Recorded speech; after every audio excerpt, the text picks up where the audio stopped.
ಪೂರ್ವ ಜನ್ಮದಲ್ಲಿ ನಾನು ಪಾಪ ಮಾಡಿದ್ರೆಂದು ನನಗೆ ತಪ್ಪನಿರುತ್ತೇನೆ.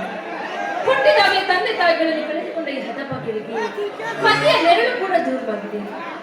ಈಗ ನನ್ನ ಕಾಲಿಗೆ ಮುಳ್ಳಿಗೆ ಬೇಲಿಯಾಗಿದ್ದಾಳೆ. ನಾನು ಮನೆಯ ಮೊಮ್ಮಗಳೆಂದು ನನ್ನಂತೆ ಹಗಲು ರಾತ್ರಿ ಚಿಂತೆ ಮಾಡ್ತಾ ಇದ್ದಾರೆ. ಆದ್ರೆ ಮಾಡುವುದೇನು? ವಯಸ್ಸಾದ ಅವ್ರ ಮಾತನ್ನ ಯಾರು ಕೇಳ್ತಾರೆ? ನನ್ನ ಗಂಡ ಮನೆ ಬಿಟ್ಟು ಹೋಗಿ ಇಲ್ಲಿಗೆ 6 ವರ್ಷ 4 ತಿಂಗಳು ಎಲ್ಲಿದ್ದಾರೋ ಹೇಗಿದ್ದಾರೋ? ಹೀಗಾಗಿ ನಾನು ಬಾಳಿ ಬದುಕುವುದೆಂತು?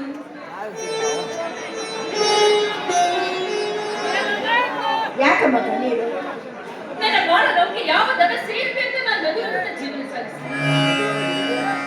ನಾನು ಹುಟ್ಟಿದಾಗಲೇ ನನ್ನ ತಾಯಿಯೊಂದಿಗೆ ನನ್ನ ಕತ್ತು ಹೆಚ್ಚಿಗೆ ನಿಮಗೆ ಯಾವ ತರದ ಬಾಧೆ ಇರ್ತಾ ಇದೆಯಾ? ಪಾರ್ವತಿ, ತಪ್ಪು ನಂದಮ್ಮ.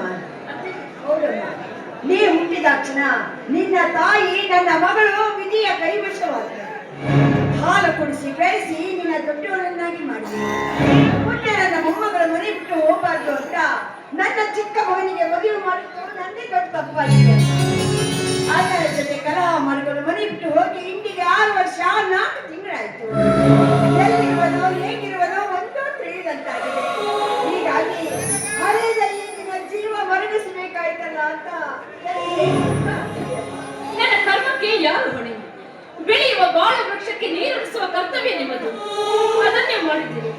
ಮುಂದೆ ಆ ಮರ ಸಿಡಿ ಹಾಯ್ದ್ರೆ ಯಾರೇನ್ ಮಾಡ್ತಾರೆ? ವಿಚಾರ ಇಲ್ಲದಲ್ಲಿ ಬೆಳೆಯಿ ಬೆಂಡಾಗಿರುವ ನೀನು ನೋಡಿದ ತಕ್ಷಣ ನನಗೆ ಸಂಕಟವಾಗ್ತಿದೆ ವಿನಃ ಶಾಂತಿ ಎಂದಿರುವುದರಿಲ್ಲವ.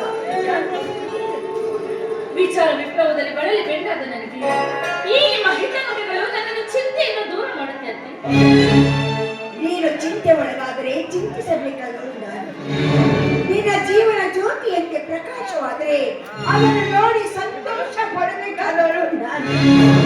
ಅಂತೆ ಸಮಾಜ ಆಡುವ ಬಿರುನುಡಿಗೆ ನನ್ನ ಮನ ನೊಂದು ಹೋಗಿದೆ. ಸಮಾಜ ನಾವು ಹೇಗೆ ನಡೆದುಕೊಂಡ್ರು ಸಮಾಜಕ್ಕೆ ಸಹನೆ ಇಲ್ಲ. ಅಮ್ಮ ಮೊಮ್ಮಗಳು ಒಂದಾಗಿರುವಾಗ ಯಾರು ಆಡಿಕೊಂಡು ಏನ್ ಮಾಡುವುದು? ತಮ್ಮಲ್ಲಿರುವ ಕಾಯ್ದ ಕಪ್ಪಿನ ಸಲಾಕೆಯಿಂದ ನಮ್ಮನ್ನು ಚುಚ್ಚುತ್ತಿರುವರು.